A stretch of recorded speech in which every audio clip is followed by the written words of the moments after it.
everyone! It's me again, Irene. Welcome back to my channel. For today's video, gagawa tayo ng dish garden. So, today's video will be about dish gardening. So, meron na akong mga materials dito. This is one of the materials that I'm going to use. Actually guys, this one is matagal na ito. Parang pangit na itong tingnan. Pinipinturahan ko na lang. Parang gumanda.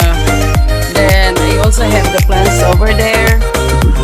Doon ang aking mga pananim na gagamitin. Wala akong binili. Lahat ay mga pananim ko lang sa paligid.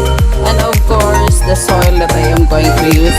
And of course, this one, the dish that I am going to use. Medyo malaki siya. So, pinakailangan ito ng maraming mga pananim.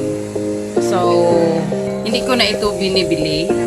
Ito ay galing lang sa malaking pot na binili ko last time na ginagawa ko during my previous vlog about the how to plant red palm. So, hindi naman ito nagagamit. Ginawa ko na lang, binutasan ko na lang at gawin kong fish garden para mapagkinabangan. Kaysa nakatago lang dyan sa gilid. So, let's start!